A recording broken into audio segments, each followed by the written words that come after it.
El precio de desentenderse de la política es ser gobernado por los peores hombres. Platón. ¿Alguna vez te has preguntado qué pasaba por la mente de un dictador? ¿Qué procesos mentales, traumas o deseos ocultos llevaron a una persona común a transformarse en un símbolo de poder absoluto y opresión? En este vídeo, exploraremos no solo los perfiles psicológicos de algunos de los dictadores más notorios de la historia, sino también los rincones más oscuros de la mente humana cuando el poder absoluto corrompe absolutamente. ¿Qué pasa por la mente de un dictador? ¿Qué lo impulsa a dominar, a someter, a moldear naciones enteras como si fueran de arcilla? Lo primero que debemos entender es que todo dictador tiene dos caras. Una para el público, pulida, glorificada, casi divina, y otra oculta, una sombra grotesca, fracturada por el miedo, la paranoia y el narcisismo. Son como actores en un teatro sangriento.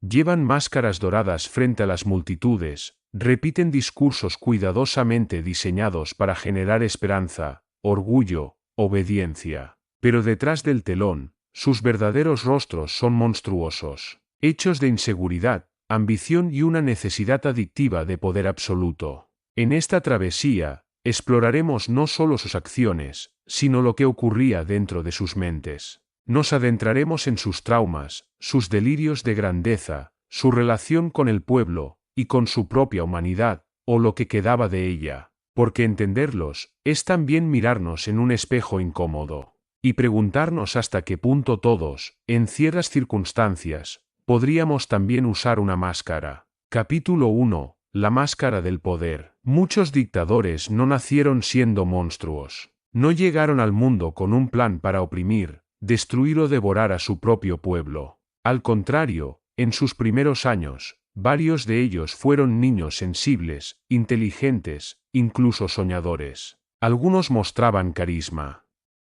Otros, una pasión ardiente por la justicia. Pero la historia no perdona la fragilidad. En algún momento, algo cambió. Infancias marcadas por el abuso, la humillación o el abandono. Entornos sociales caóticos, guerras que reducen la moral a cenizas, familias que siembran miedo en lugar de afecto. Esos factores no los justifican, pero los explican.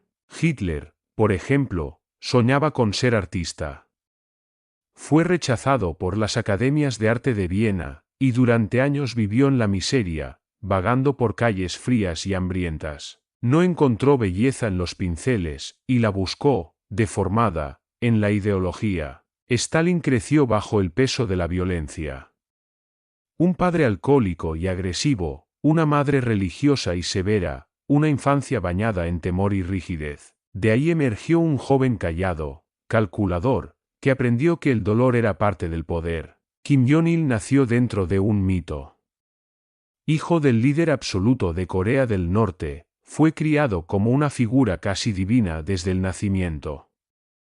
Nunca conoció una realidad sin adoración obligada. En su mundo, la verdad se moldeaba al servicio del poder, y no al revés. Cada historia es distinta.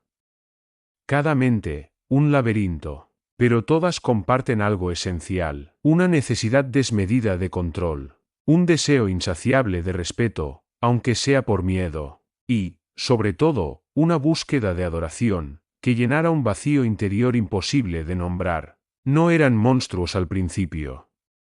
Pero se convirtieron en uno, paso a paso, alimentados por traumas no resueltos, por ideologías distorsionadas, y por un entorno que aplaudía su ascenso mientras ignoraba las grietas en su humanidad. Capítulo 2. El origen del delirio. Una vez en el poder, el dictador comienza a rodearse de símbolos, no solo de soldados ni de leyes, sino de estatuas, himnos, retratos gigantes, libros escolares que lo glorifican y noticias cuidadosamente escritas que repiten su verdad. Esto no es solamente propaganda política. Es la manifestación externa de un estado mental profundamente frágil, un reflejo de una mente que no puede tolerar la crítica, que siente que cada desacuerdo es un ataque personal, que necesita constantemente reafirmar su grandeza para no enfrentarse a su vacío. El culto a la personalidad nace del miedo.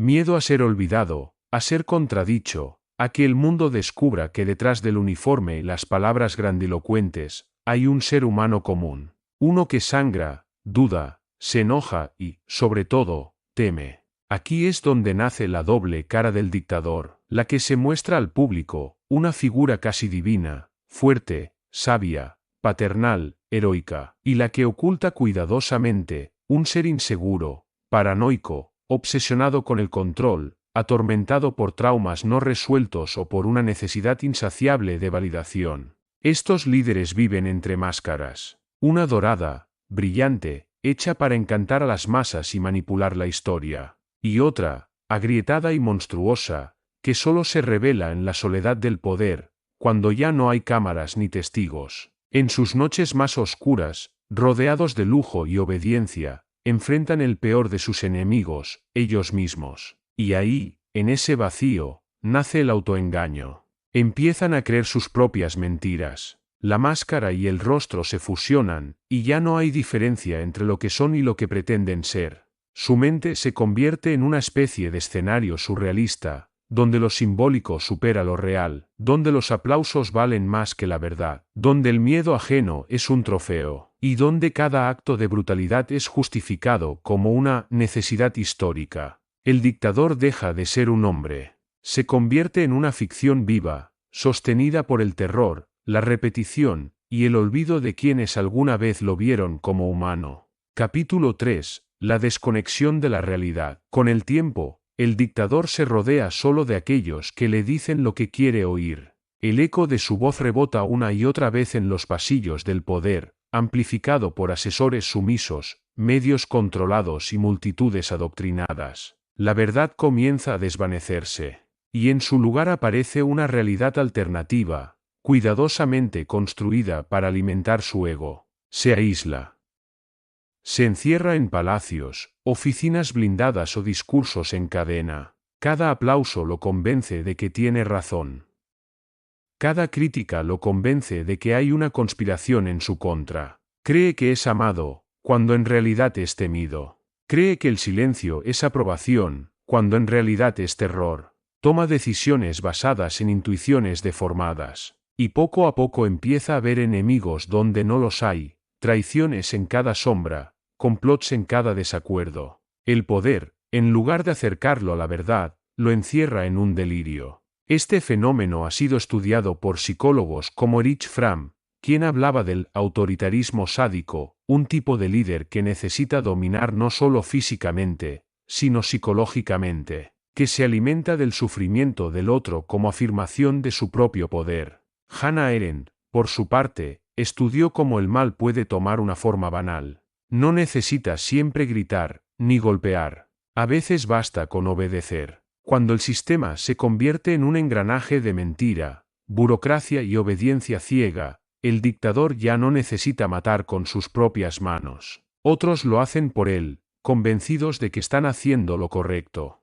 Y aquí surge una paradoja oscura. Cuanto más daño causa, más cree estar salvando a su pueblo. Cuanto más solo se encuentra, más se convence de que es el único iluminado. Su mente ya no está conectada con la realidad. Está conectada con su necesidad de poder. Y cuando eso ocurre, el dictador deja de ser humano, y se convierte en símbolo. Un símbolo que justifica cualquier horror en nombre de una verdad que solo él ve. Capítulo 4. El monstruo interior. Lo más inquietante es que muchos de estos dictadores realmente creían en su causa. No se veían a sí mismos como villanos. No despertaban cada mañana riendo como caricaturas del mal. Se veían como salvadores, redentores, mártires incluso. Justificaban sus actos como necesarios, como un sacrificio por el bien mayor. Pero, ¿cuántas veces puede uno repetir una mentira antes de que se vuelva verdad en su mente?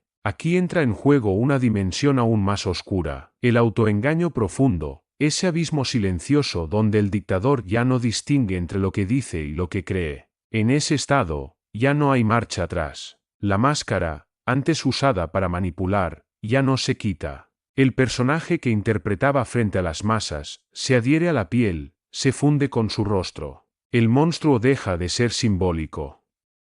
Se convierte en su verdadera identidad. Ya no hay diferencia entre el hombre y la sombra. La doble cara, el contraste entre lo público y lo privado, colapsa. Solo queda un vacío silencioso. Una habitación oscura habitada por una sola cosa, el poder por el poder. Un poder que ya no se ejerce por ideología, ni siquiera por ambición, sino por costumbre, por miedo, o por no saber vivir sin él. Porque en ese punto, el dictador ya no gobierna sobre su pueblo, sino sobre el delirio que construyó para sí mismo. Cierre. No todos los dictadores llevan uniforme militar o gritan desde balcones. Algunos visten traje y corbata.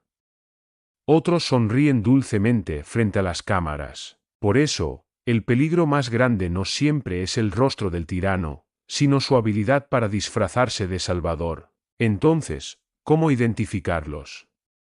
¿Cómo saber cuando alguien no quiere liderar, sino dominar? Promesas absolutas. Desconfía de quien dice tener todas las respuestas, de quien afirma que él, y solo él, puede arreglarlo todo. Los dictadores siembran desesperación primero, y luego se presentan como la única cura. El culto a la personalidad, cuando el líder se vuelve más importante que las ideas. Cuando los medios solo muestran su rostro, su voz, su grandeza. No estás viendo un líder.